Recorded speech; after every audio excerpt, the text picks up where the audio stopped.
Hola a todos y bienvenidos al episodio número 457 de Salud Financiera. Os traigo hoy un nuevo caso de las finanzas de tu vecino, uno bastante extenso. Creo que he contado que este vecino me ha enviado más de 30 preguntas acerca de sus finanzas y dudas que tiene.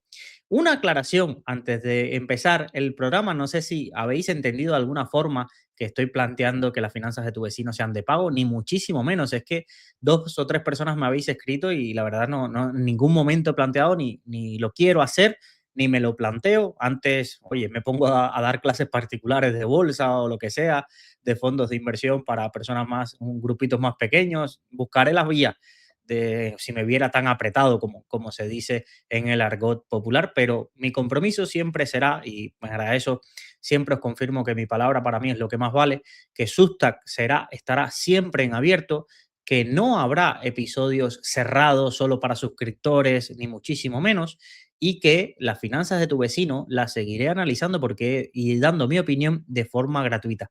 ¿Qué puede pasar?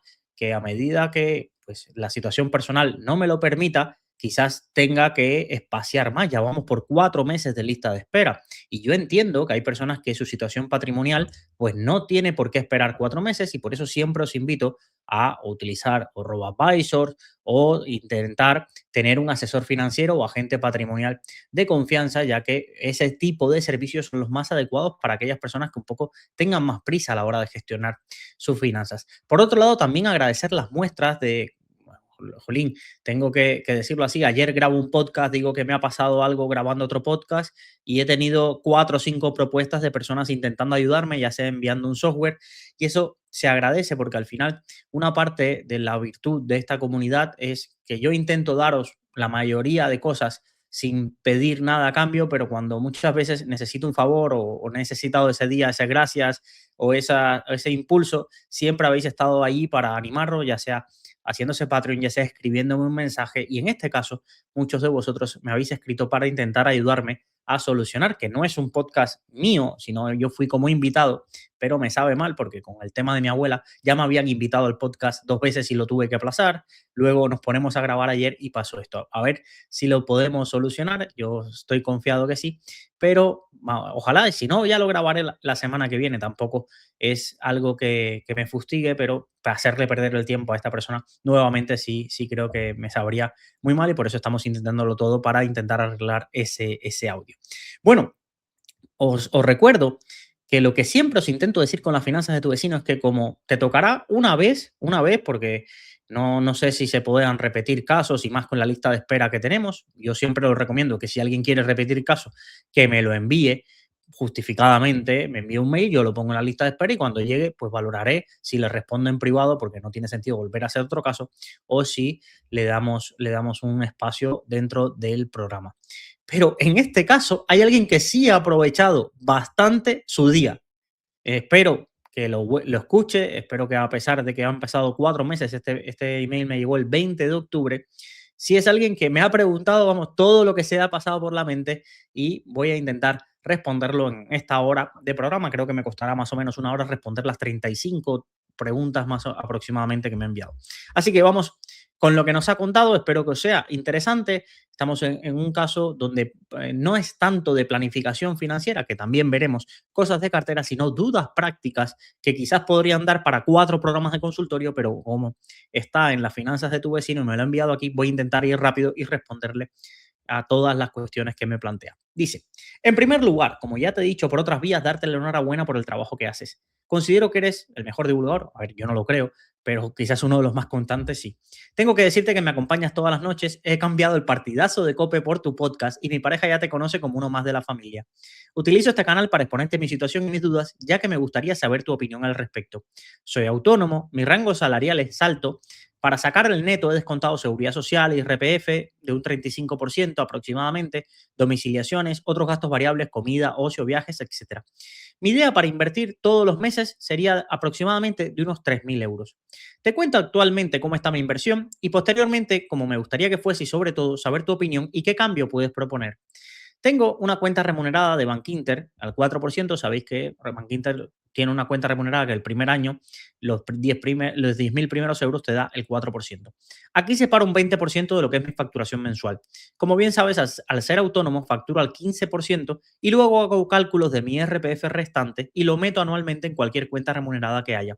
Este 2025 he elegido la de Bankinter. Si no habéis entendido este párrafo, normalmente cuando tú facturas como autónomo a otras empresas te retienen un 15%, pero eso no implica que sea lo que tú tengas que terminar pagando en la trimestral o de forma en la anual. Por eso vas haciendo los cálculos de cuánto deberías tener para hacer frente a la declaración trimestral del IRPF o ya la declaración anual. Y es normal y es aconsejable, lo digo por experiencia propia, que aunque penséis que, bueno, utilizo este dinero y ya me vendrá el otro, separéis las cantidades de IRPF que tengáis que abonar, las separéis para que no mezcléis lo que es vuestros ingresos personales de lo que son ingresos tributarios que tendremos que estar comprometidos para esa idea. Tras escucharte en diferentes podcasts y mencionar que toda forma de apoyarte es comprando libros, ambos los tengo, o contratando productos como Indexa, pues vi las opciones y he contratado el producto de plan de pensiones para autónomo en Indexa.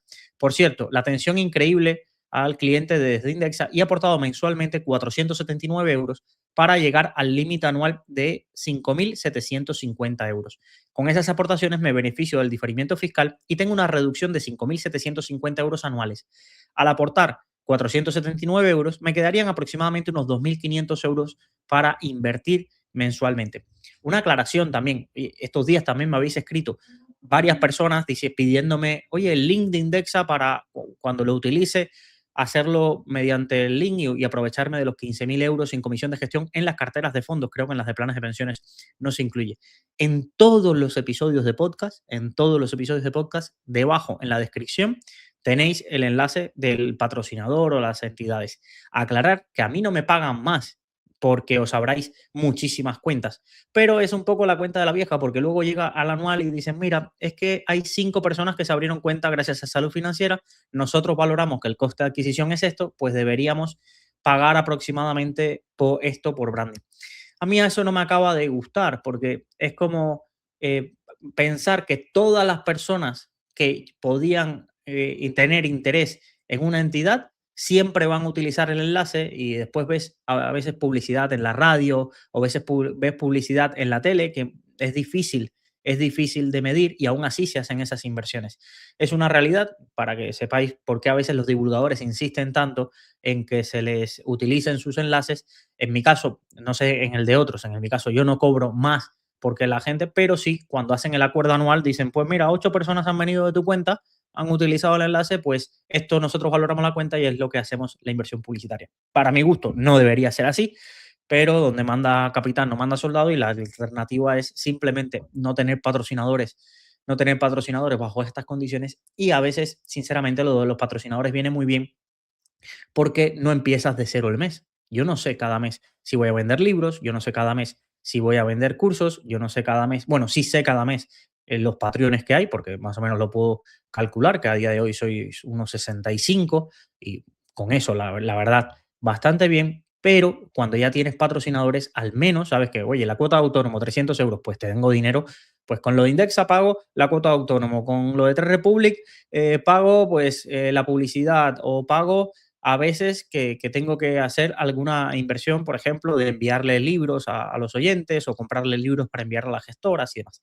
Es una aclaración, por tanto, para no marear, cuando lo utilicéis los enlaces, evidentemente estaré muy agradecido, pero no porque utilicéis el enlace, que tiene el beneficio ese para vosotros de los 15.000 euros, voy a facturar muchísimo más, ni penséis que me estéis haciendo rico y utilizando el enlace, ni muchísimo menos, y yo creo que es de recibo hacerlo. Bueno, más adelante volvemos a hablar del plan de autónomos de Indexa porque me lo pregunta. Actualmente mi cartera es la siguiente. Os he hecho captura de pantalla porque no quería él mostrar las cantidades y me parece bien y como siempre respetamos el anonimato de las personas, os la enseño y os comento para el podcast los pesos y productos.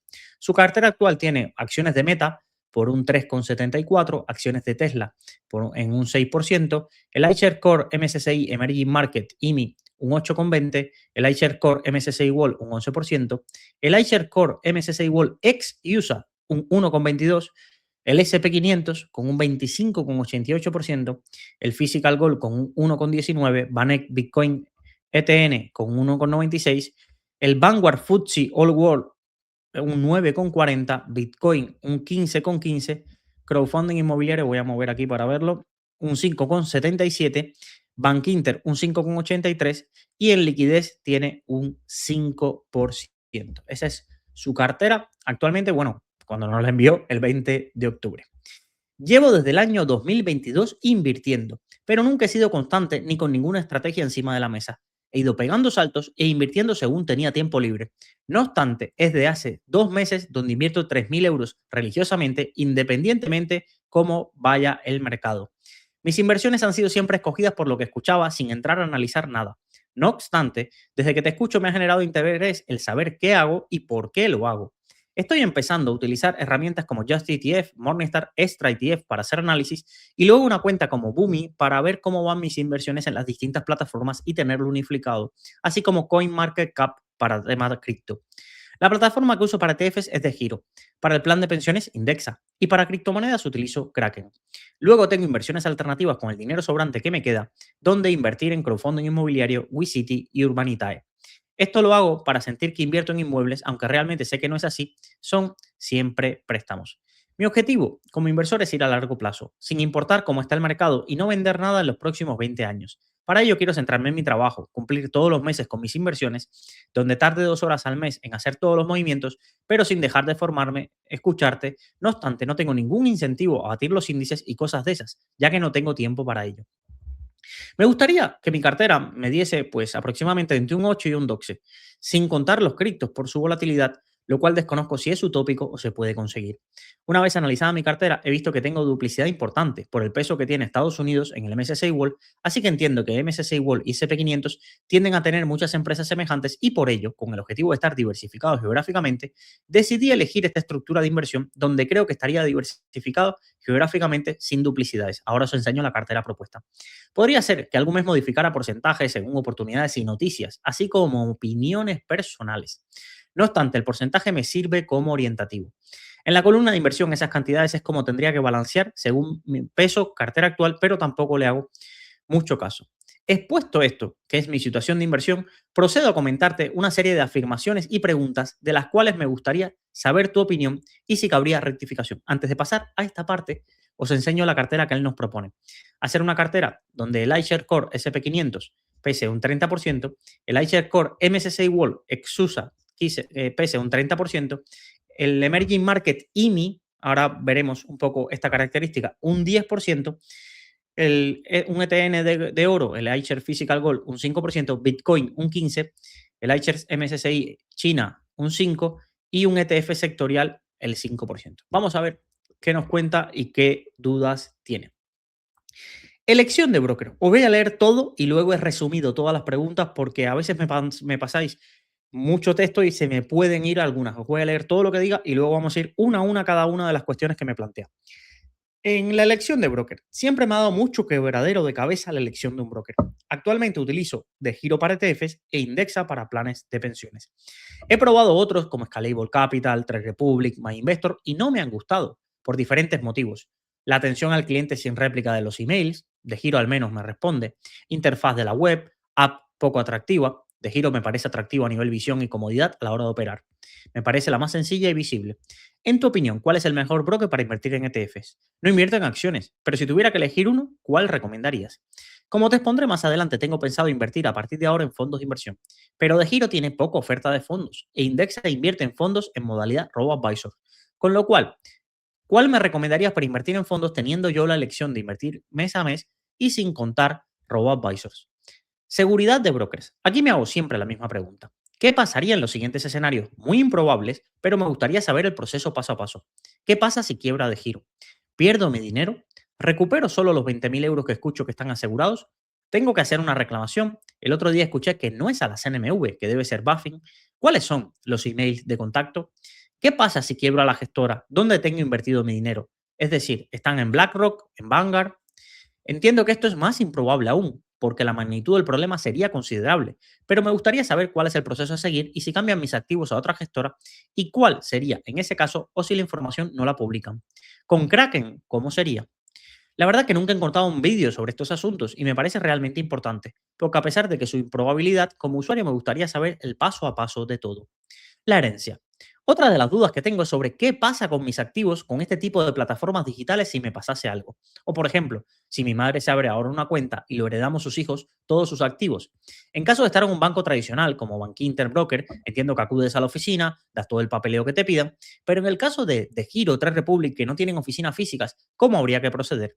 ¿Deberían ser los herederos quienes sepan toda la información email de contacto? ¿Deberían tener los herederos las claves de acceso y los códigos de doble autenticación para entrar y mover el dinero? ¿Habría que dar las claves de acceso o redactar algo específico en el testamento? Esta pregunta sería también para Kraken, donde tengo mis criptoactivos. Al igual que en el ámbito de la seguridad, donde no encuentro vídeos sobre estos temas hereditarios de activos, en plataformas digitales tampoco lo encuentro a nivel hereditario. En el pantallazo 1, recordar su carácter inicial, he adjuntado mi inversión actual. ¿Hay alguna valoración que haya que realizar? El peso de Bitcoin que tengo en cartera puede que sea elevado con relación al total, pero es algo en lo que he ido confiando bastante y creo que seguirá creciendo al invertir en un hipotético caso los gobiernos en ese activo como reserva. Es una opinión personal tras leer y escuchar una serie de artículos que puede ser que esté totalmente equivocado. En el pantallazo 2, con los 2.500 euros al mes que dispongo, esta sería la distribución que realizaría. Bueno, me gustaría saber tu valoración y cosas a mejorar, ya lo veremos más adelante. Como te comenté, he dejado de invertir en el MSCI World, pero no he rebalanceado posición ni vendido, ya que me obligan los ETFs a pasar por Hacienda tributando a la base de ahorro. Y he abierto mi posición en el MSCI World ex USA para no duplicar con el SP500. Me gustaría saber tu opinión y si este reposicionamiento es correcto. Estuve pensando no invertir en el MSCI World y USA y dividirlo ETF de Eurostock, ETF de Japón y ETF de Pacífico, excepto Japón, pero realmente opté por la simplicidad y entendía que el MSCI World ex USA incorporaba a todos estos países. He aumentado la inversión en China en un 5% porque confío en su economía y el potencial que entra en el futuro. Esta es mi opinión y puede que esté totalmente equivocado y no esté teniendo en cuenta muchos otros factores. El motivo fue porque el ETF que tengo de emergentes en China solo tenía un 25% y quizás es muy poco. Igualmente quiero invertir en algún sector concreto. No sé si recomiendas alguno o cómo no tengo que valorarlos en su caso o cómo tendría que valorarlos en su caso. Actualmente tengo en mente inteligencia artificial, defensa, blockchain, ya que considero que pueden seguir teniendo crecimiento en el futuro. Inversión alternativa. Como comentaba, hay una pequeña parte que puedo ahorrar y la muevo de inversión alternativa porque me gusta y porque veo rentabilidades que no son malas, a veces del 10%. Las que utilizo son WeCity y Urbanitae. ¿Qué opinión tienes sobre las inversiones alternativas y plataformas? ¿Qué opinas del crowdlending? He empezado a veces a incorporarlo con mi inversión alternativa. Lo malo es el tema fiscal, porque estas rentabilidades sí que tengo que pasar por caja, en cambio los ETF las ganancias se mantienen latentes hasta que yo pueda decidir cuándo llevar a cabo las ventas y por ende su tributación.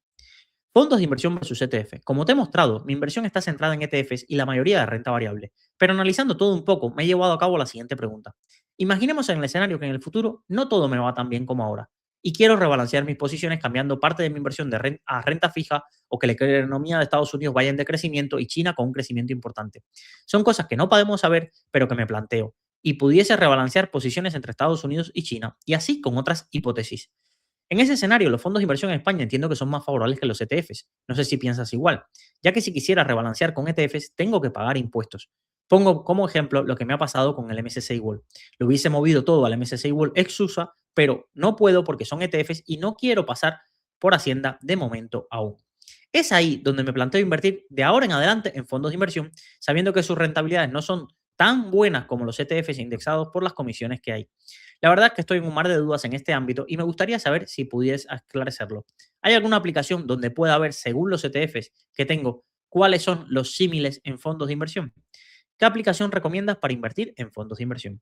Renta fija. Solamente lo de Bankinter, que no sé si ni qué producto tengo, la verdad, y pienso moverlo. No he leído nada sobre renta fija, me gustaría saber en qué puedo invertir en renta fija y qué recomiendas y desde qué plataforma. Plan de pensiones. Nunca he sido defensor de los planes de pensiones, porque creo que tener ese dinero invertido es más rentable en el futuro y porque estimo que en el momento del rescate mi tipo de IRPF no será bajo, por lo que creo que retirar en base de ahorro siempre supera a retirar en base general. Sin embargo, la reducción de 5.750 euros anuales en planes de pensiones autónomos lo considero una gran ventaja de ahorro fiscal y de diferimiento, por lo que me adentré en Indexa. Me gustaría saber tu opinión. Fondo de emergencia. El fondo de emergencia con el que opto es lo que tengo en renta fija, lo que me voy guardando en la cuenta remunerada para el pago de la renta, pero realmente no suelo hacer uso de ello. porque en mi pronóstico mensual económico ya tengo las cantidades que invierto según necesidades y hobbies. ¿Considerarías que debería incrementar el fondo de emergencia a pesar de este razonamiento? Aplicaciones. Me gustaría tener una app donde aglutinar todas mis inversiones y ver gráficas, rentabilidades, etcétera. ¿Qué opinas de Boomi? ¿Hay alguna otra alternativa? ¿Hay algún riesgo de seguridad que tengan mis APIs? Como fondo de emergencia correlacionado con la inversión, ¿prefieres cuenta remunerada o fondo monetario? En caso de fondos monetarios, ¿cuáles escogerías?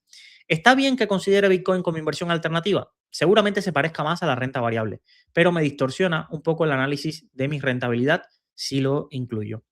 Mi cartera actual o todo el patrimonio está dividido con renta variable un 66%, la inversión alternativa un 22%, renta fija un 5,83% y la liquidez un 4,57%.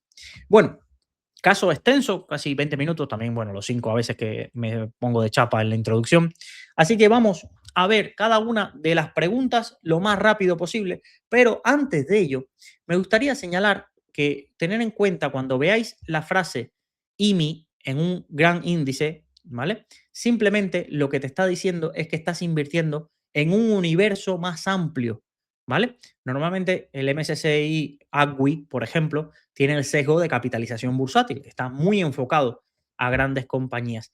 Y por tanto, cuando le añadimos las tres letras IMI, el universo de inversión va a ser aún más amplio. Por ejemplo, en este caso del MSCI Emerging Markets, tiene más de 3.000 constituyentes, es decir, 3.000 acciones por debajo, lo que representa el 99% de toda la capitalización bursátil. Ahí sí te estás comprando el mundo.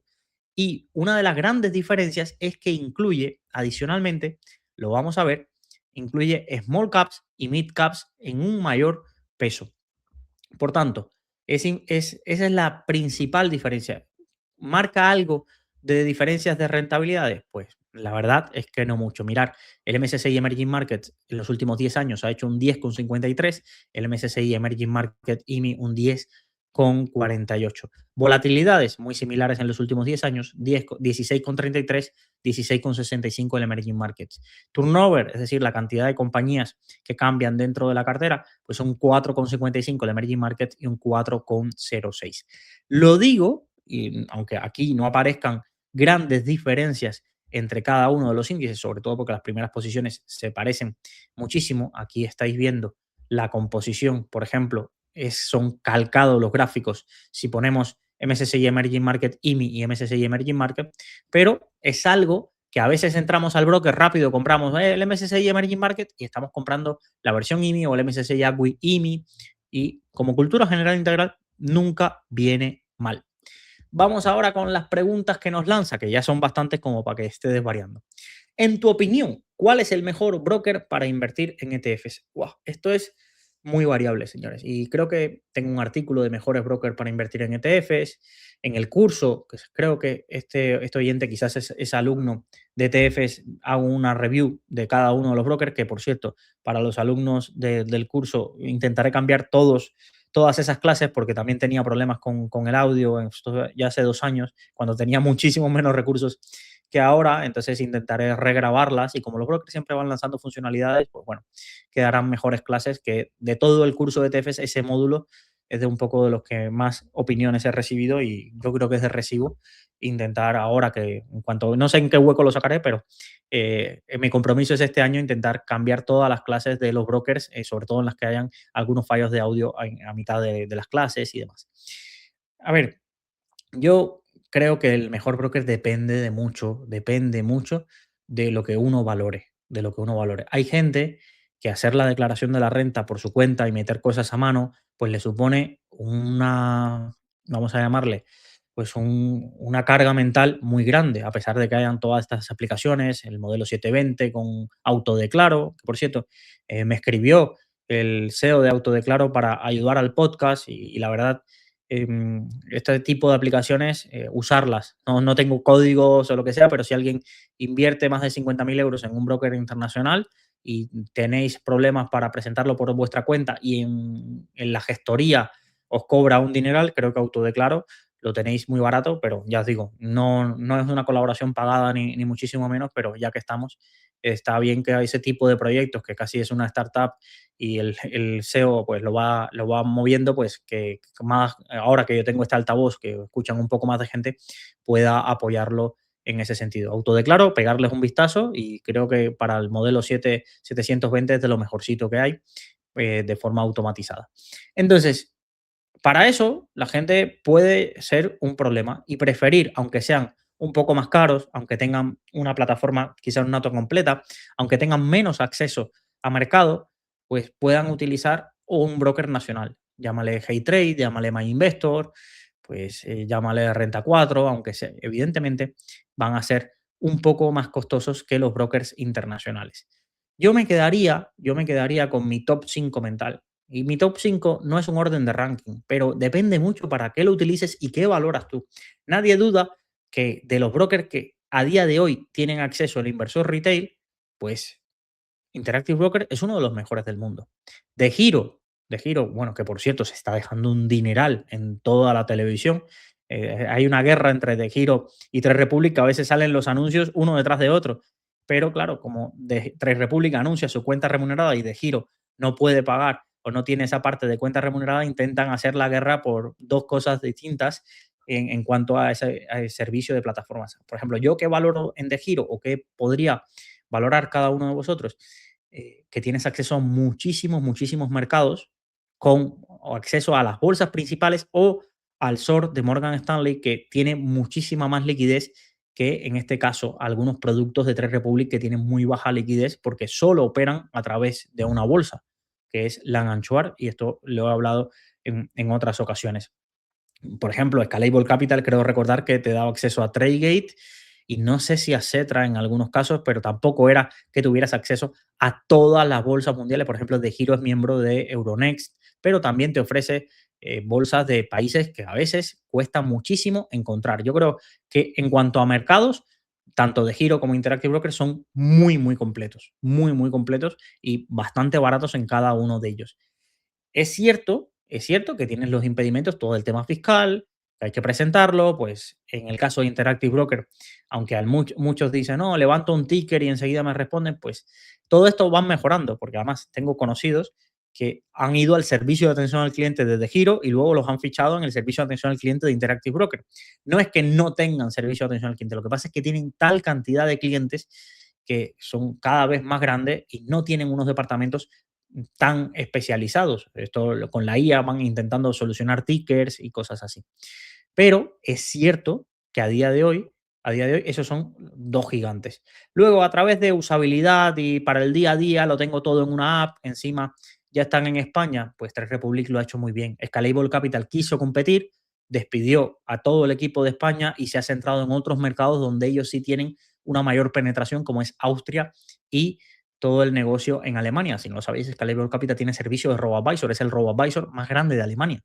Entonces, entraron a competir en España, Trade Republic le ganó la guerra y dijeron, pues mira, replegamos vela porque no podemos competir. En ese momento también estaba muy fuerte o dejándose un dineral tanto eToro como Freedom 24 y por tanto, o metías mucho dinero en España o era prácticamente imposible captar clientes con la guerra que hubo hace 2 años. Ahora se han ido enfriando, yo al menos ya no veo tanto en los podcasts a Freedom 24, Toro se ha quedado ahí como, y de verdad las dos grandes inversiones publicitarias, XTB, lamentablemente por regulación, también ha desaparecido un poco del mapa, acordaros la época de Casillas y demás, creo que se han quedado de Giro y Trade Republic como los dos grandes players internacionales invirtiendo. Interactive Broker es que tiene marca y ni siquiera se gasta nada en publicidad. Curiosamente, hace un tiempo conocí a alguien que trabajaba en Interactive Broker y me comentaron que Tomás Petterfly, el fundador de Interactive Broker, que tiene más de 85 años, es el director del departamento de marketing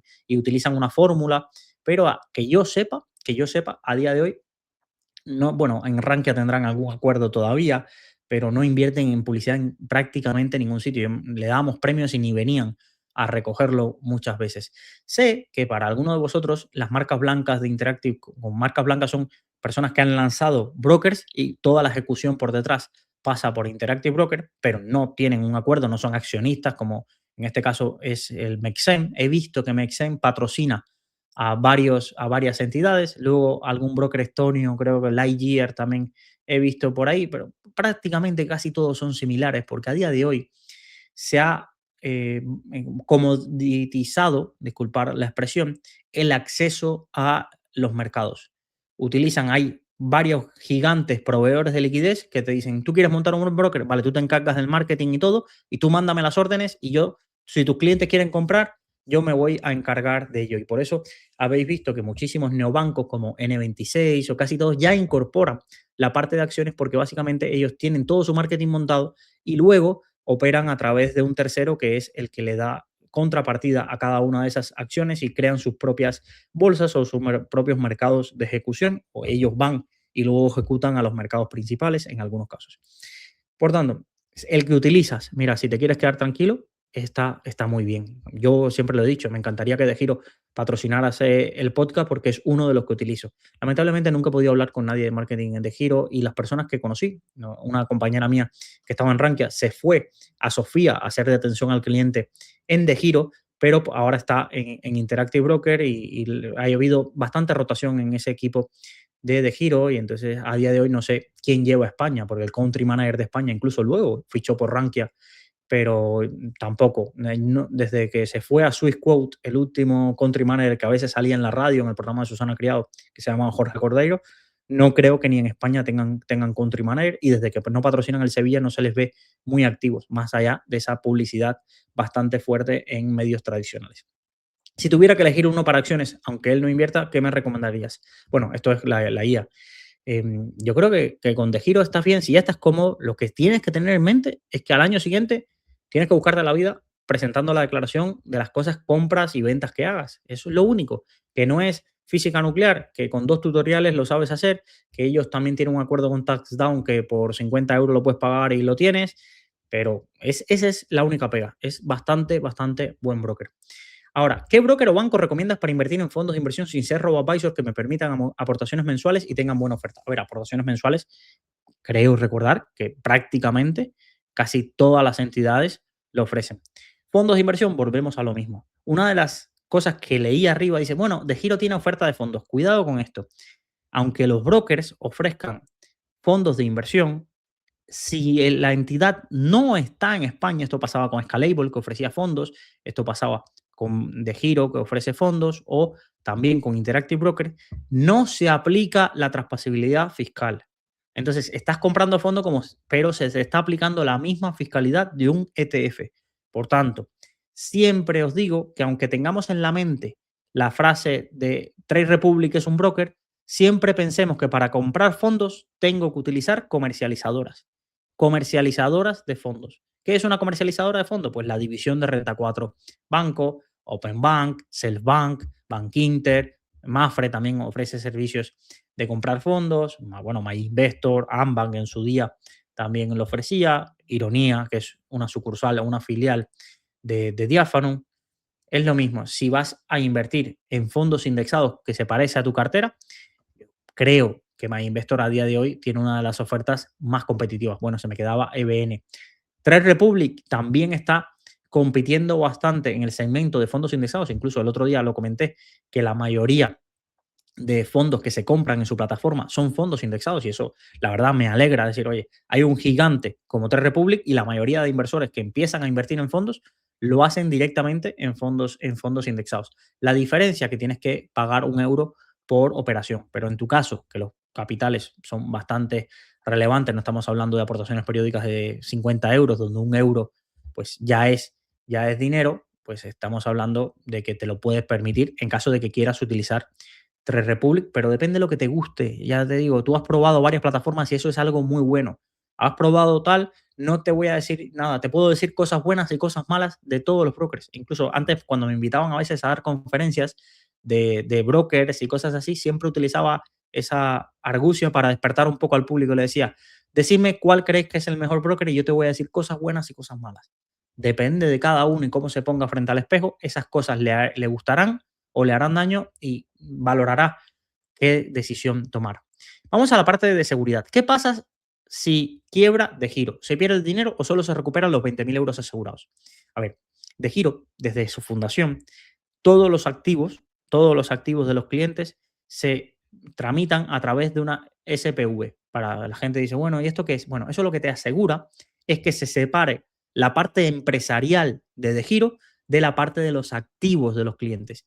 Cuando Flatex lo compró, han mantenido esa división. Por tanto, si DeGiro como empresa, que ya os digo que es una filial de una empresa más grande, de un banco incluso, que es Flatex, que era un broker especializado mucho en renta fija. Yo pensé siempre que iban a apostar más por esa parte de renta fija, pero bueno, se ha quedado ahí un poco en tierra de nadie, como coexisten las marcas.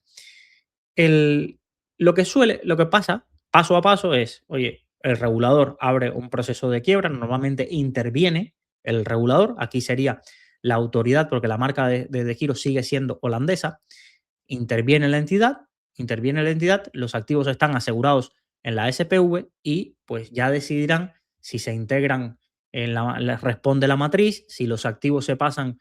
Normalmente aquí lo que ocurre es un proceso de compra. Como mismo pasó entre VS y Credit Suisse, pues llega el regulador y dice, a ver, tengo un problema, ¿quién se lo compra? Vamos a hacerte un descuento, vamos a hacer así, pero esto se tiene que solucionar. ¿Y quién se lo compra?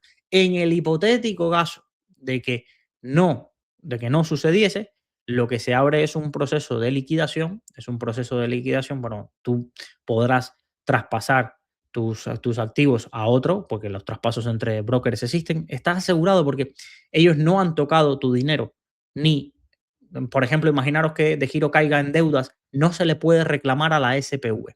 ¿Cuál es la diferencia? Que tú puedes tener liquidez y esa liquidez sí no está en la SPV. Durante mucho tiempo, recordar que De Giro utilizaba fondos monetarios para gestionar esa liquidez. Desde que se integraron en Flatex, pues no pasa nada, es como la cuenta de un banco y por tanto se te cubren los primeros 100.000 euros de lo que tengas en liquidez. En el improbable caso que también se afecte a los activos, pero aquí ya tendríamos que hablar de un fraude a escala masiva, sí es donde te cubrirían hasta 20.000 euros o el 90% de los activos. Una frase que he encontrado en la web de DeGiro te lo comentan. ¿Vale? Eso es un poco el procedimiento. No se reclamaría a la CNMV. Este proceso, normalmente el regulador abre una web en específico con toda la información, con los formularios y demás. No hay un email de contacto específico para en el caso de que quiebre de giro, porque tendría que ser el regulador alemán, en este caso BaFin, o en la AFM, dependiendo qué sea lo que esté afectado. Si es la liquidez, será BaFin. Si es más la actividad operativa, será la AFM holandesa, pero no hay un email de contacto, ni muchísimo menos, pero se habrá, con los millones de clientes que tiene de giro, pues se abrirá un espacio, organizaciones afectadas, todo este tipo de cosas se puede hacer. ¿Qué sucede y cuál es el proceso si quiebra la gestora, BlackRock o Vanguard? A ver, una gestora, al final, se separa la actividad de la gestora del fondo del depositario.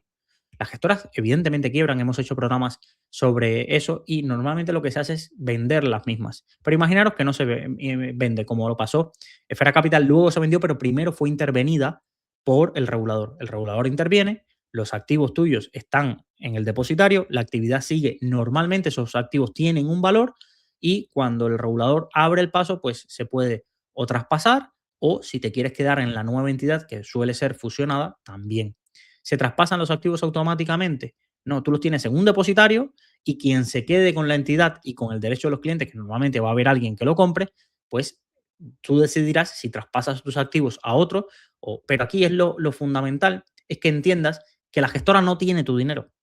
Tú inviertes en Vanguard, pero Vanguard no tiene el dinero. Vanguard tiene una cuenta en un depositario a la que le da órdenes de comprar, vender y es el depositario junto con la gestora quienes calculan el valor liquidativo, pero Vanguard no tiene la capacidad de tener los activos y decir, bueno, voy a quebrar y vayan a ir contra mis activos, ni muchísimo menos.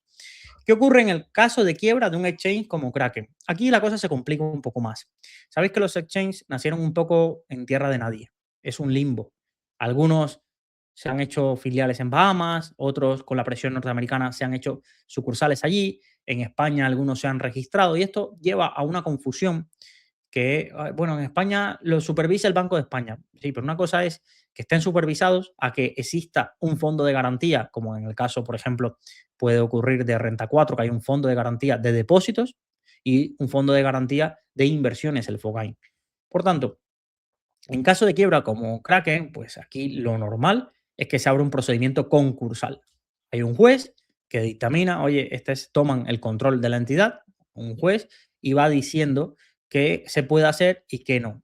Lo vimos en FTX y claro, tu dinero está congelado, muchas veces se abren ventanas para que podáis traspasar cosas, pero es más complejo porque son unas entidades muchísimo, muchísimo más complejas a la hora de entender qué está pasando, qué cosas están seguras, qué no. Sé que muchas de ellas ponen, bueno, tenemos un seguro para en caso de que nos roben o todo este tipo de ideas, pero a mí, por eso siempre os digo que soy bastante más fan, aunque impliquen dificultades, de que la gente se la autocustodie, porque sinceramente los exchange me poca fiabilidad y no es con Kraken. Kraken es uno de los gigantes, por lo que he estado leyendo en foros y demás, bastante serio, pero FTX era un líder mundial, mirar lo que pasó. Entonces, me da la sensación de que, y además he escuchado a bastantes divulgadores del tema Bitcoin, de que si quieres tener la seguridad absoluta de que depende de ti y no de un tercero, de un procedimiento de este estilo,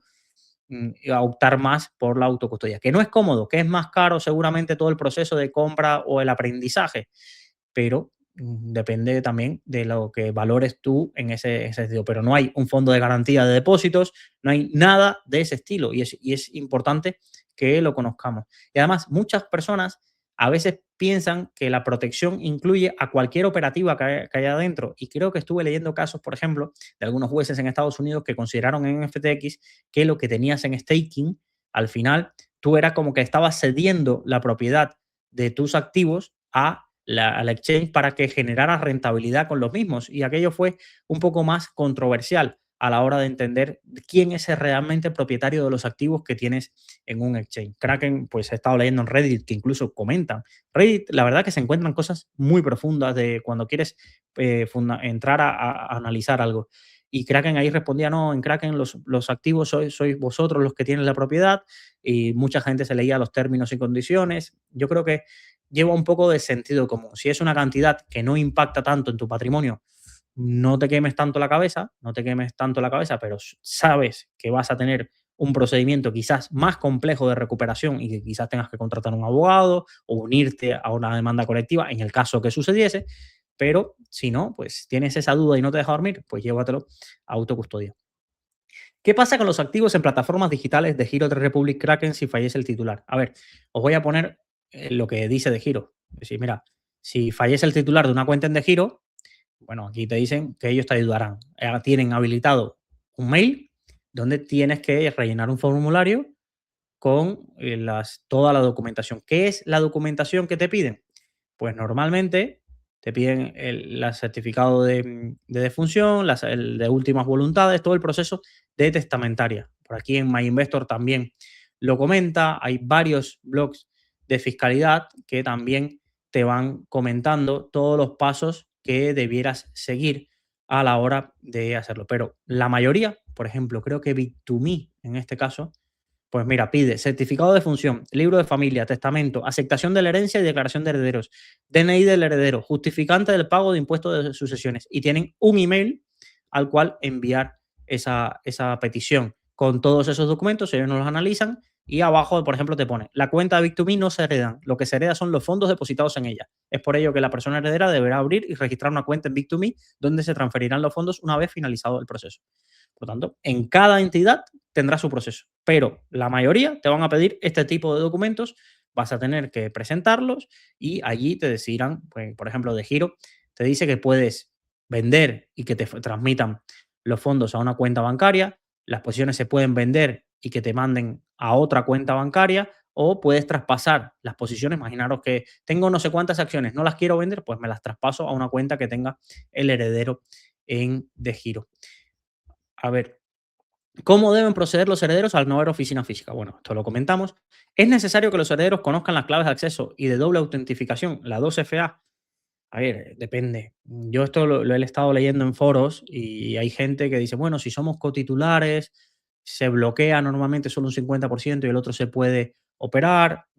Yo he visto, por ejemplo, este mes estuve en el hospital y lamentablemente vi a muchos familiares, no míos, sino en esa situación, porque, oye, ya ven que el familiar no va a salir de ahí y empiezan a un poco a gestionar las cuentas de papá o de mamá. Bueno, mira, antes que nos bloqueen la cuenta, vamos a sacar dinerito, porque eran apoderados, vamos a sacar dinerito para pagar el funeral y este tipo de cosas, y lo van gestionando un poco de ese estilo, pero lo normal que ocurre es cuando alguien fallece y la entidad los entera, bloquean las cuentas automáticamente y hasta que no traigas toda la documentación, ahí no se puede operar nada más. Bueno, si llegan recibos, creo que sí se cobran desde esa cuenta y poco más, pero no hay una operativa que tú puedas utilizarlo hasta que lleves todo el proceso de testamentario. ¿Debería dejarse esta información o las claves especificadas en el testamento? Mira, lo que pueden ser claves del broker y demás, no sé. Pero sí una de las cosas que más he visto y que más he escuchado de todos estos divulgadores acerca de herencias y demás, que ahora hay muchísimos en sus podcasts, es, oye, cuidado con poner tus claves privadas en un testamento, aunque sea testamento sobrecerrado y todo este tipo de cosas, porque hay una cadena de custodia que sí, todo el mundo, nadie va a meter mano, pero el dinero cambia mucho a la gente. Y cuidado con poner y decir, mira, dejo los 3 millones que tengo en Binance, se los dejo aquí y estas son las claves.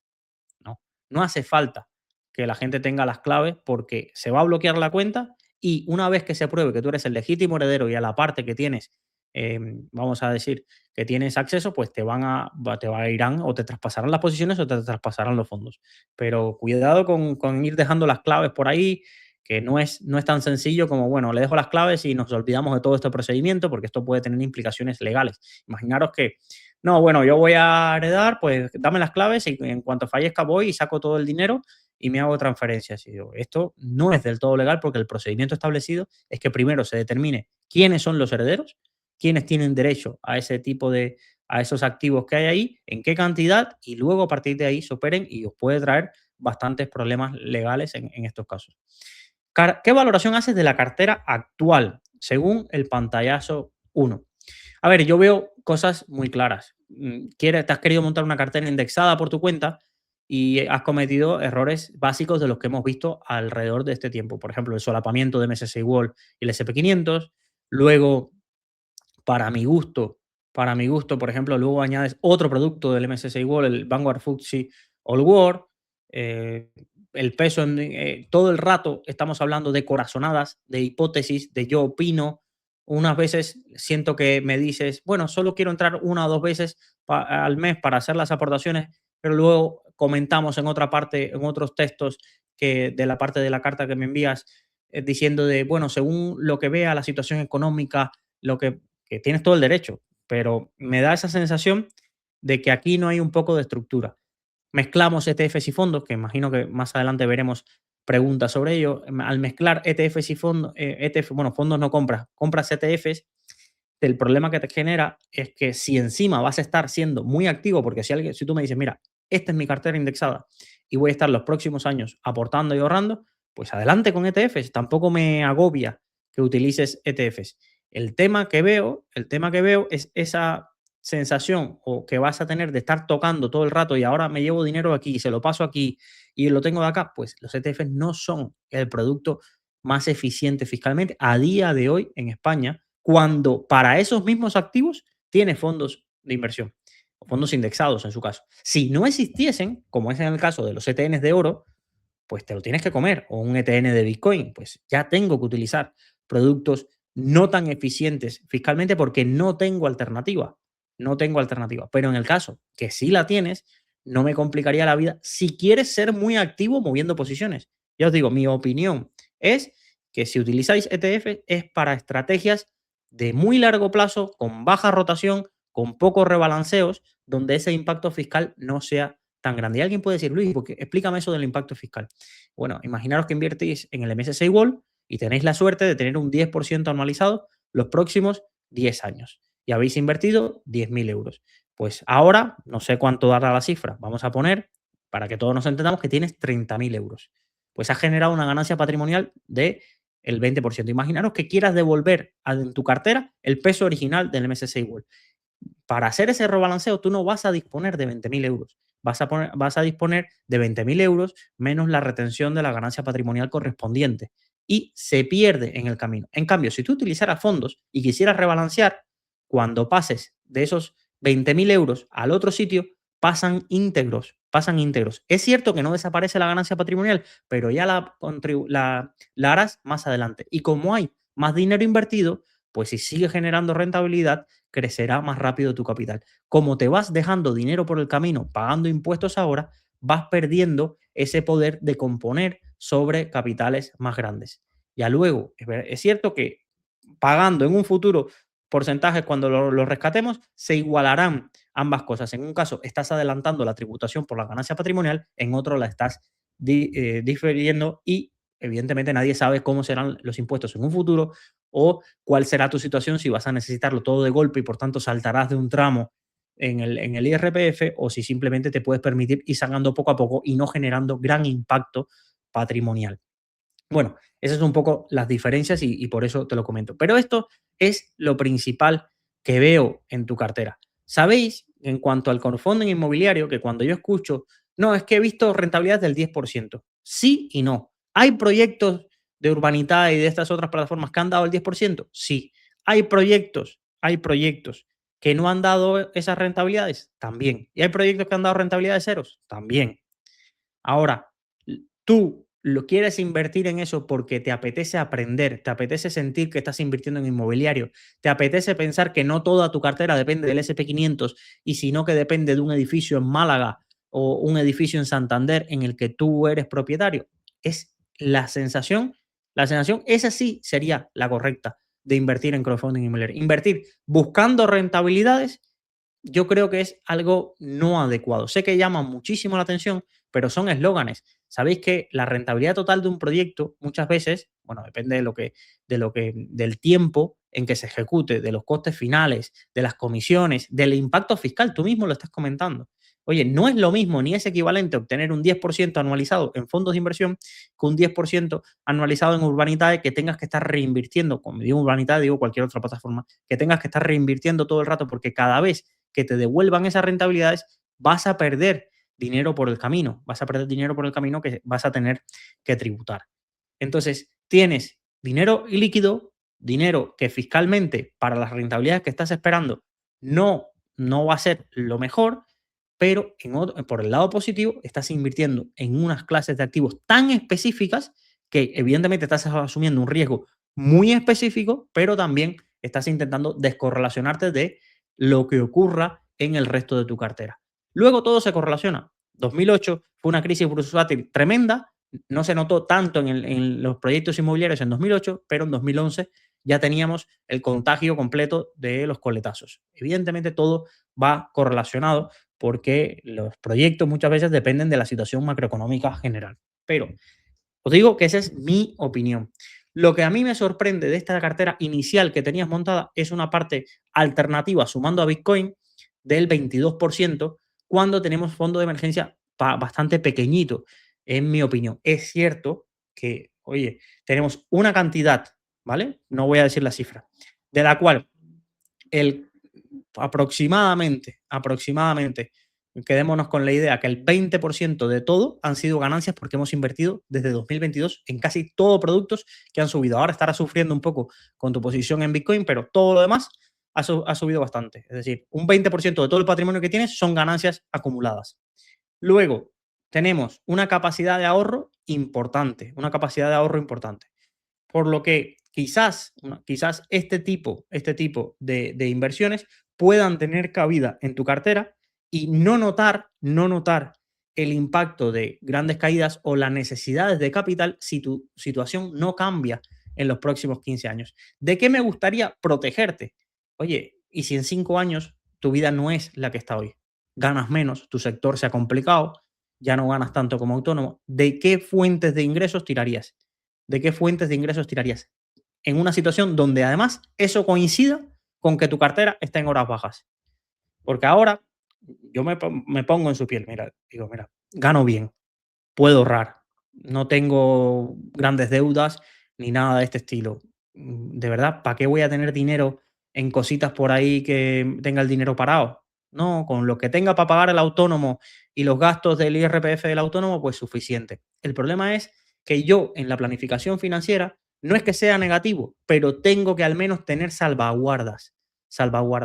Y significa que el dinero que ya tienes invertido esté mal, pero no, pero es que jode. Es que jode, imaginaros que de pronto hay una caída del 30% en tu cartera y tú tener que utilizar eso en el peor momento cuando sabes, pero al menos solucionarías tu situación, solucionarías tu situación. La segunda cartera que planteas, a mí me gusta bastante, pero yo sinceramente, la montaría con fondos indexados, por lo que te he comentado. ¿Del SP500 hay fondos indexados? Sí. No hay fondos indexados del MSCI World ex USA. Y aquí ya sí nos tenemos un problema. Podrías ese activo tenerlo en ETF o podrías la idea que tenías antes, que no hay que complicarla tanto. El peso de Asia Pacífico ex Japan es pequeñísimo. Oye, me cojo el Eurostock y me cojo, si quieres, algo de Japón. Si quieres, tampoco es obligatorio tener algo de Japón, porque además luego abajo, en la parte de más de apuesta, quizás podrías dejarte algo temático para añadir Japón.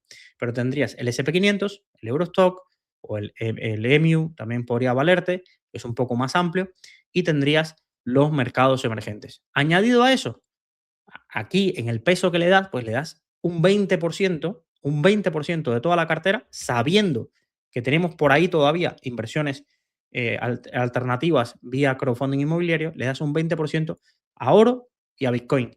Y luego seguimos con las corazonadas. Tenemos otro 10% de corazonadas. No, le quiero dar más peso a China. Oye, podrías darle más peso a China, quizás subiendo el peso en emerging markets. Si China sube, ganará más peso en el emerging markets y tú te verás beneficiado de eso. Ahora, que lo quieres hacer por tu cuenta añadiendo este producto, adelante. Yo no sería partidario. Siempre digo que una de las grandes ventajas de la indexación es que si tienes un activo que ya tiene un peso significativo dentro del índice, si ese activo, esa clase de activos, esa región empieza a subir con fuerza, pues tu índice se verá beneficiado de ese estilo. Si le das un 5% a China, imaginaros que China se duplica. Seguramente ganes más dinero si China se duplica por la posición que tienes en el emerging market que por esa posición que a día de hoy pesa un 5%. Es cierto que la diferencia entre un 5 y un 10 del emerging market no es tan significativo como para que esto sea una evidencia, porque dependerá que haga India, que haga Brasil en los mercados emergentes, que haga Corea, pero sí creo que a veces os lleva un poco de realidad de si ya tengo esa clase de activos y lo tengo con un peso mayor, si se beneficia, porque al final estamos invirtiendo en las mismas compañías, no es que estés utilizando un fondo de China de compañías que no estén en el emerging markets, pues al final seguramente ganes más dinero de arriba que por esta apuesta, pero tú a veces tienes esa sensación de control de decir, mira, es que veis cómo estoy ganando dinero con esa apuesta en China, sí, también lo estamos ganando arriba y no pasa nada ni te estás vanagloriando de ese sentido. Sectoriales, pues aquí vamos a las corazonadas de siempre. Ya le metiste corazonada de Bitcoin de un 15% de tu cartera. Crowdfunding también es corazonada. Es sectorial, blockchain, defensa, pues sí, si quieres jugar a captar qué es lo próximo que va a subir, adelante. En mi opinión, muchas de esas compañías ya las podrías tener en la parte indexada. Pero lo que quieres añadir, bien, mientras que tengas un peso controlado, bien. Lo que pasa es que cuando decidimos dar el salto, y esto lo hablaba en el podcast que grabé de la parte satélite, muchas veces decimos, es que tengo un 5% y tengo 3 temáticas que quiero invertir. ¿Qué le doy? ¿Un 1% a cada una? ¿Un 1% a cada una? Es más por la satisfacción personal de decir, mira, yo aposté por defensa y subió, que por el dinero real que te está dando, por el dinero real que vas a ganar, por adivinar cuál es la próxima temática o sector que lo va a hacer bien. Y por tanto, a no ser que la inversión sectorial o temática sea un componente importante de tu asignación de activos, si empiezas a diluir, ya que un peso pequeño en esa parte satélite y lo empiezas a dividir, pues aún peor. Pero ya esto es opinión mía personal y no tengo ni la razón, ni muchísimo menos, y es bastante, se puede discutir aquí todo lo que queramos. Bueno, aquí nos dice, ¿ves correcta la decisión de aumentar en China? Creo que he respondido a todo esto. Inversiones alternativas, también di mi opinión. ¿Coincides que los fondos de inversión son más favorables que los ETFs para rebalancear? Sí. ¿Recomiendas pasar a fondos de inversión de ahora en adelante por este motivo, pese a las comisiones? Depende mucho. Sabes que si te vas a fondos indexados, la configuración actual a día de hoy la tienes que hacer o por separado, si quieres controlar tú el peso de Estados Unidos. Si quieres controlar tú el peso de Estados Unidos, tienes que hacerlo por separado. Si quieres invertir diversificado, incluso puedes utilizar el índice renta variable internacional, que él mismo te hace la diversificación y Estados Unidos pesa muy poquito. Bueno, muy poquito, perdón. comparado con el MSCI World, pesa, ya os lo comenté creo que en el episodio pasado, un 50, un 46 y un 50%. Y tienes prácticamente la cartera de arriba y solo tendrías que añadir oro, Bitcoin y los sectoriales porque Indexa no hace ese tipo de apuestas. Pero te estoy dando alternativas e ideas. ¿Te lo quieres montar por fondos indexados por tu cuenta? Pues lo puedes separar. El SP500, Eurostock, Japón y si quieres añadir el Asia Pacific estará disponible en MyInvestor también el Asia Pacific. ¿Qué aplicación recomiendas para operar en fondos? Pues lo que más o menos he dicho. Si no te gustase MyInvestor para fondos indexados, pues ya tendrías que ir a un Open Bank, ya tendrías que ir, pues quizás pues, a Trade Republic, lo que hemos comentado, pero ya esto depende de cada una de las cosas. ¿Por qué? Porque en Renta 4 están, pero te cobran una comisión de custodia adicional. Y si hemos sido tan tiquismiquis con los costes, con no sé qué, pues no tendría mucho sentido.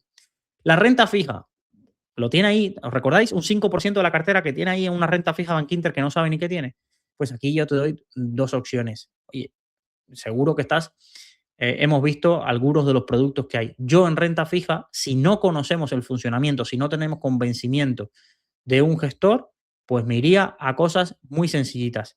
Escalera, algún ETF si quieres de escalera de bonos, si quieres invertir en los productos más conservadores dentro de la gama de renta fija, por ejemplo, no te vayas a un Flowback Bond Opportunities por muy bueno que sea, vete a gamas con menos riesgo. Si al final ese es el único 5% que tienes ahí como un poco de fondo de emergencia, vete a un Dunas Valor Prudente, vete a un Buy and Hold Deuda, no renta fija, vete a ese tipo de gamas, a un Grupama Alpha Fixed Income, cualquiera de esas gamas de ultra corto plazo, que os recomiendo siempre la tabla que hace Alex Salamanca. Oye, Ira, renta fija a corto plazo, pues me voy ahí, porque es tu único 5% más lo que tienes en liquidez, que es más o menos la operativa del autónomo, lo único que tienes disponible en caso de que cambie tu situación financiera sin una gran posibilidad de pérdida por la volatilidad. Y, por ejemplo, en la parte de inversión alternativa ni siquiera tienes liquidez. En productos de renta fija, comprarte tú mismo los bonos, yo no lo veo. Entre Republic los tienes. Hay gente que va y se compra los bonos directamente entre Republic. Yo no veo esa opción, o lo conoces bastante, la renta fija, te pones en ello, entiendes lo que son emisiones individuales y te quieres hacer tu carterita ahí, yo no lo veo, no lo veo. Fondo de emergencia, teniendo en cuenta su flujo de caja mensual, ¿consideras necesario incrementar el fondo de emergencia actual? Creo que necesitamos más para tu situación, necesitamos un poquito más de activos líquidos y de baja volatilidad. Tenemos activos muy diversificados, tienes una cartera muy diversificada, pero una cartera muy volátil, porque además le hemos añadido productos muy volátiles y tengo la sensación de que también tienes una parte que está ilíquida en inversiones alternativas, por tanto, yo aumentaría un poco. ¿Cuánto es un poco? Pues depende lo que la valía profesional dice, mira, si me vienen vacas flacas, no te preocupes porque enseguida encuentro otros clientes o puedo reducir mi nivel de gasto. Esto ya depende de cada uno. ¿Qué opinas de Boomi para aglutinar inversiones? ¿Hay mejores alternativas? Quien no lo sepa, hay un montón de agregadores. Tú le conectas con tus bancos, donde tienes o tus brokers y demás, y tienes una situación, una foto patrimonial muy buena de, oye, tengo liquidez aquí, tengo esto allá. Yo cuando hice el curso de ETFs, miré casi todas estas aplicaciones, me abrí cuenta gratuita. Lo que pasa es que no suelen tener una cuenta gratuita y luego una de pago porque es donde ganan bastante dinero. Creo que Boomi estaba bien, fue una de las que más vi. Me aprovecho para que la gente nos comente qué otras alternativas veis, porque él nos pregunta. Mira, por ejemplo, esta semana me escribieron de GetQueen, que también la probé en su día para ser patrocinadores del podcast. No sé si terminarán siendo, pero también en su día me gustó bastante. Hay muchas de estas que se conectan con tus entidades bancarias. ¿Existe riesgo de seguridad al compartir las APIs? No. Normalmente estas entidades solo se conectan con permisos de solo lectura y solo pueden ver las posiciones, pero no tienen permisos ni para hacer operaciones, ni tienen ninguna alternativa para hacerlo. Sí, esto, la normativa lo ha hecho bastante bien y al menos a día de hoy no ha habido ningún caso, que no significa que no ocurran, pues bueno, pero a día de hoy creo que los bancos son bastante seguros. Mira que vemos operativa de hackeo de muchas entidades, pero los bancos, a pesar de que la normativa les ha hecho abrir sus APIs a que se conecten todo tipo de este tipo de entidades, no ha habido ningún caso de que puedan robarte desde Boomi o tal tu dinero, porque ya digo, acceden con solo la parte ya lo diré, de poder ver los datos que hay. No me acuerdo si Finec también llegó a sacar un agregador que podías ponerle todas tus cuentas. Sé que había una entidad de Cataluña que se llamaba Flanks que se ofrecía esto a muchas entidades de que los clientes pudieran agregar todas sus cuentas y creo que estaba creciendo bastante. No sé si ha sacado un servicio para B2C. B2C es para nosotros. A veces estas entidades se mantienen mucho dando servicios y se le vende sus servicios a Mafre o otro tipo de entidades.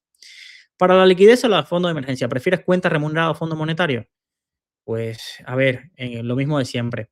El Fondo Monetario fiscalmente va a ser un poco mejor, va a ser un poco mejor. En la cuenta remunerada, lo bueno que tienes es que está generando rendimiento mientras puedes a veces, en muchas de ellas, pagar desde la tarjeta con el saldo que hay ahí. En un fondo monetario eso no se puede hacer. Depende. De tu fondo de emergencia, ¿cuántas veces tiras para pagar? ¿Podrías esperar un día o tenerlo disponible en el mismo día ¿te podrías tener esa paciencia? Pues yo creo, sinceramente, que el Fondo Monetario para esa parte de fondo de emergencia lo utilizaría. Fondos monetarios, ¿cuál recomiendo? Lo mismo de siempre. Ir en la Focus List, lo tenéis, algunos. Si el que no tenga acceso a la Focus List, porque, oye, no se compró el libro o no ha hecho un donativo o lo que sea, o no tenga los cursos, pues en la tabla de Alex Salamanca, pues perfectamente la podéis consultar, os lo dejo en la descripción del episodio. Y por última pregunta, ¿está bien considerar Bitcoin como inversión alternativa para no distorsionar el análisis de rentabilidad de la cartera de renta variable? A ver, y una de las cosas que hice con tu caso fue analizar la cartera sin tener en cuenta el Bitcoin. Y creo que por ahí la tengo en Morningstar, en alguna de los X-Ray me la planteé, vi la foto y en otras, sí, luego añadí Bitcoin y demás. La realidad es que para el objetivo de rentabilidad que tú buscas, que es crecimiento, te da igual si va a tirar los índices, tú lo que quieres es capturar la rentabilidad del mercado y luego tener ciertas apuestas personales con la cartera que tienes ex Bitcoin y es inversiones alternativas, perfectamente. Si las rentabilidades históricas, no las rentabilidades de los últimos 5 años que han sido excepcionales, si las rentabilidades históricas de esas clases de activos se mantienen en los próximos 20 años o son parecidas, pues llegarías a tus objetivos. A veces decimos, no, ¿qué tengo que hacer para obtener rentabilidades del 8 o 12%? Primero, exponerte activos que históricamente hayan tenido esas rentabilidades. Segundo, tener un poco de suerte para que las rentabilidades históricas se repitan en el plazo temporal. Lo mejor es que sea lo suficientemente largo para que se pueda cumplir. Y tercero, que tu gestión monetaria no sea desastrosa. ¿En qué podemos ayudar? Primero, creando esa cartera histórica que se adecue a esa rentabilidad que tú quieres, pero mucha gente se olvida de lo segundo. La cartera puede ser ideal para obtener las rentabilidades que buscabas, pero si tu gestión monetaria es desastrosa, lo que terminas consiguiendo son rentabilidades medias muy bajas, que esto es lo que los informes de JP Morgan, los informes de muchísimas entidades dicen, oye, la rentabilidad del inversor promedio es menor que la rentabilidad que capturarían con su asignación de activos simplemente porque hacen gestión monetaria desastrosa. Sé que en 2025 Interactive Broker ha sacado un comunicado de mis clientes batieron al S&P 500, sí, porque lo pones en un año. Pones en un año. Pon la foto global de la cartera en los últimos 10 años de los clientes y ves cómo se va reduciendo el porcentaje que va teniendo resultados muy buenos o por encima de la media del mercado, simplemente porque la gestión monetaria empieza a ser desastrosa. ¿Y qué hablamos de gestión monetaria? Pues empiezo a vender de un lado y me voy a otro. Ahora me salgo del mercado, empiezo a hacer market timing. Ahora decido, en vez de seguir aportando con mi estrategia de aportaciones periódicas, ahora aporto a esto simplemente. O ahora me olvido de los pesos que yo tenía establecidos y voy creando pesos o añadiendo activos muy distintos.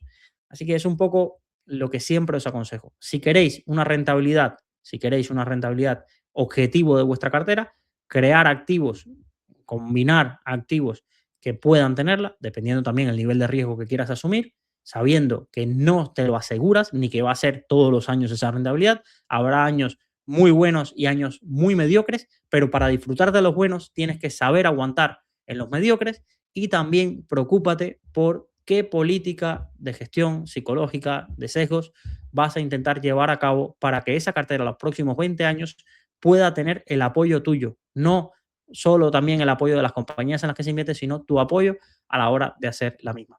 Nada, lo dejamos aquí, que se ha quedado un episodio bastante largo. Muchísimas gracias a todos. No sé si haremos 2 episodios más esta semana. Mañana, bueno, hablo de esto, pero quizás esto lo escuche alguien en 2027, 2028, pero ya veremos. Para los que lo veis en el día a día, y a eso me refiero, mañana seguramente no habrá episodio porque como están los trenes en España en 2026, llegaré tarde seguramente de Madrid y no a la hora que tengo prevista para que me dé tiempo a grabar, pero volveremos el viernes con otro episodio de las finanzas de tu vecino y quizás el sábado o domingo cuando saque hueco hago el consultorio y así os doy tiempo a que me enviéis las preguntas, aunque ya tengo bastantes para el consultorio.